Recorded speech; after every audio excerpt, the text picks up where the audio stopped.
TRS working president KTR పై TPCC chief Mahesh Kumar Goud తీవ్ర స్థాయిలో విరుచుకుపడ్డారు. కేటీఆర్ అబద్దాల కోరు అని, ఆయనకు అబద్దాలు చెప్పడంలో నోబెల్ బహుమతి ఇవ్వొచ్చని ఎద్దేవా చేశారు. నీళ్ల దోపిడీ పేరిట 1,20,000 కోట్లు గోదావరి పాలు చేశారని, ఇప్పుడు ఆ ప్రాజెక్ట్ కూలిపోయే స్థితికి చేరిందని ఆగ్రహం వ్యక్తం చేశారు.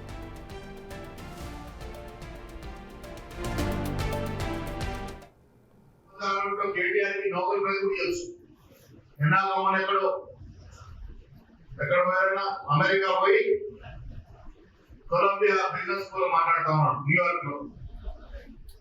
కాళేశ్వరం ప్రాజెక్ట్ అంటే మళ్ళీ వనప్రస్థ ప్రాజెక్ట్ నాయన కట్టినట 45 లక్షల ఎకరాలకు నీళ్ళు అందిస్తాడు. ఎవరిని పిచ్చోళ్ళని చేస్తారు? ఈయన చుట్టం 10 ఏళ్ళు ఏసీ ఉన్న మురళీధరరావు గారు 2023లో కాళేశ్వరం ప్రాజెక్ట్ సాక్షి అక్కడ చెప్పిండు ఈ ప్రాజెక్టు పూర్తయితే 86,000 ఎకరాలకు నీళ్ళు వస్తాయని. నీళ్ళు వస్తుంటే వాళ్ళు పంపించిన నీళ్ళని చెప్పుకుంటా ఉన్నారు.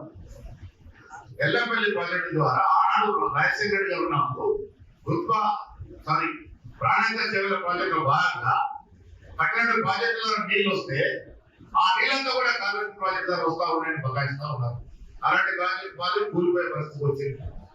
నీళ్ల పైన కూడా దోపిడీ జరిగింది. 1,20,000 కోట్లు వృధాగా గోదావరి నదిలో పోశారు. మహబూబ్నగర్ ప్రాజెక్ట్ మొదలు పెట్టారు, ఏది పూర్తి చేయలేదు. శాంపుల్ సర్కార్ నడిపారు, చూపెట్టాలో బొమ్మలు పెట్టాలో ప్రభుత్వం నడపాలి.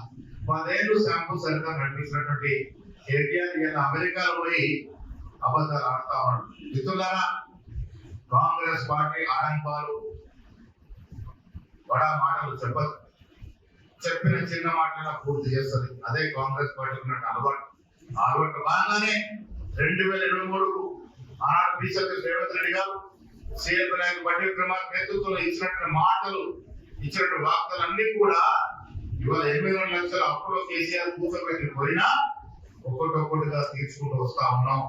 దాంట్లో భాగంగానే మహబూబ్నగర్ జిల్లాని ఒక వేడి జిల్లాగా చేయాలన్న తపన కాంగ్రెస్ పార్టీకి ఉందనే మాట కూడా సందర్భంగా మనం చెప్తా ఉన్నాం. దీని అబద్ధాలలో కేటీఆర్ కి నోబెల్